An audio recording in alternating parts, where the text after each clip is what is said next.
Banyak maksiat yang dilakukan oleh manusia, namun tidak disadari perbuatan itu dapat meruntuhkan semua ibadah dan dapat tertolak semua ibadahnya kepada Allah Subhanahu wa Ta'ala.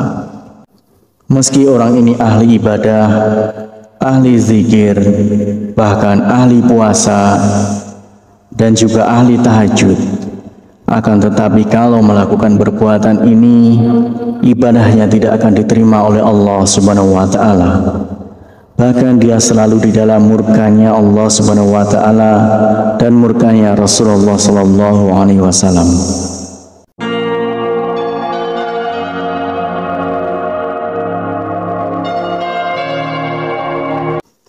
Bismillahirrahmanirrahim. Assalamualaikum warahmatullahi wabarakatuh.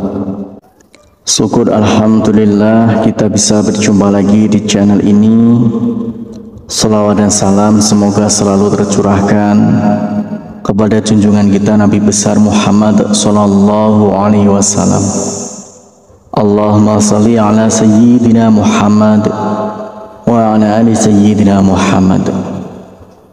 Saudaraku seiman yang dirahmati Allah, banyak maksiat yang dilakukan oleh manusia, namun tidak disadari perbuatan itu dapat meruntuhkan semua ibadah dan dapat tertolak semua ibadahnya kepada Allah Subhanahu wa Ta'ala.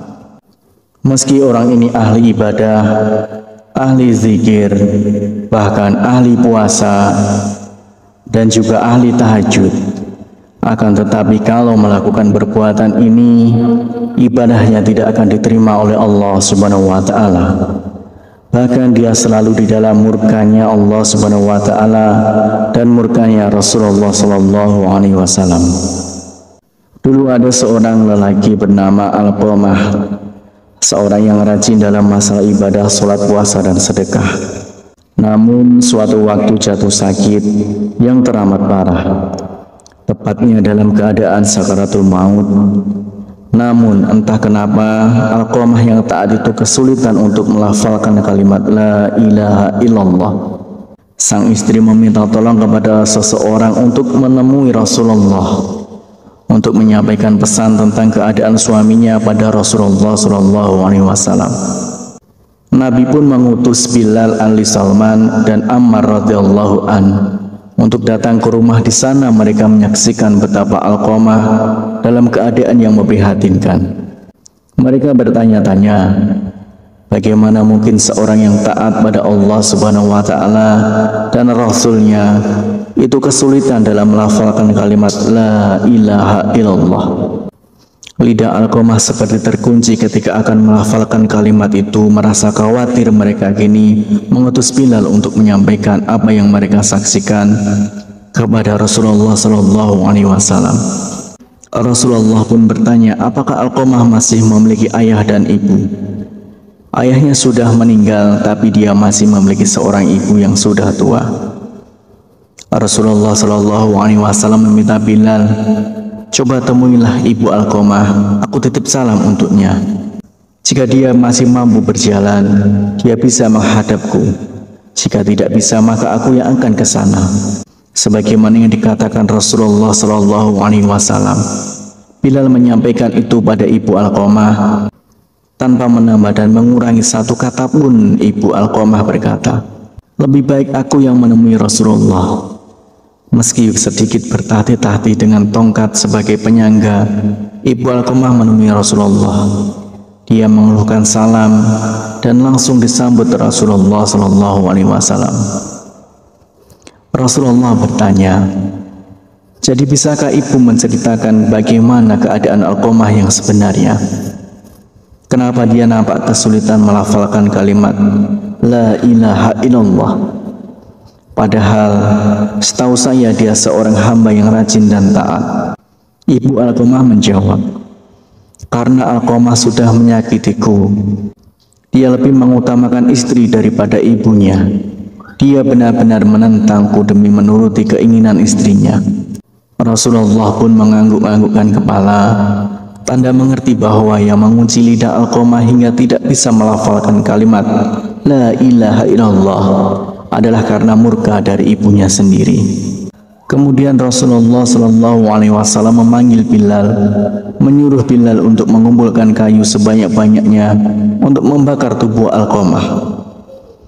Ya Rasulullah, kenapa engkau mau membakar putraku di depan mataku? Bagaimana perasaanku nanti? Tanya ibu Alqamah sedih. Ya, bagaimanapun seorang ibu, mana bisa melihat putranya dibakar di depan mataku sendiri. Wahai ibu Alqamah, sejatinya siksa Allah nanti di akhirat akan lebih kejam. Segala amal yang dilakukan selama ini tidak dapat diterima oleh Allah karena terhalang akan siksamu. Kebajikan yang dilakukan jadi tidak berguna dan tidak bisa membantu selamat dari api neraka.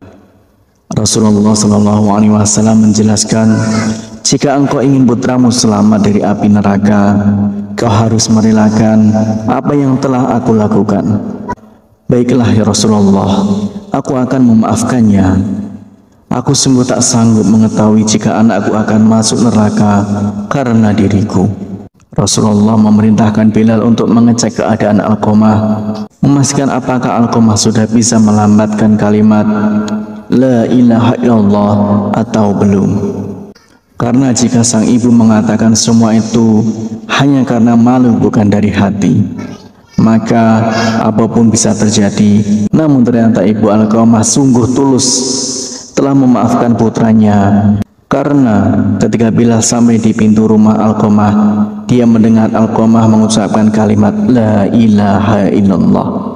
Bilal lalu masuk dan memberitahu apa yang sebenarnya terjadi pada Alqamah. Itu tentang lidah Alqamah yang terkunci tidak bisa mengucapkan kalimat syahadat karena mendapat murka dari ibunya, bahwa segala amal yang dilakukan Alqamah tak dapat menolong karena murkanya seorang ibu. Hari itu setelah ibunya memaafkan Alqamah, dia pun kembali ke rahmatullah, lalu dimandikan, dikafani dan disalatkan oleh Rasulullah Shallallahu Alaihi Wasallam. Setelah dikuburkan, Nabi Muhammad Shallallahu Alaihi Wasallam berkata, wahai sekalian kaum muhajirin dan ansor, barang siapa yang melebihkan istrinya daripada ibunya, dia akan mendapatkan laknat dari Allah Subhanahu wa Ta'ala. Para malaikat dan sekalian manusia, Allah tidak akan menerima amalnya sedikit pun kecuali kalau dia mau bertaubat dan berbuat baik pada ibunya serta meminta ridhonya, karena ridhonya Allah tergantung pada ridhonya dan kemarahan Allah tergantung pada kemarahannya. Demikianlah satu dosa yang membuat semua ibadah kita ditolak. Harapan dan doa saya untuk saudaraku semua, semoga saudaraku semua diberikan kesehatan oleh Allah, dimudahkan segala urusan, dilapangkan rezekinya, dan diampuni segala dosanya. Amin ya rabbal alamin. Wassalamualaikum warahmatullahi wabarakatuh.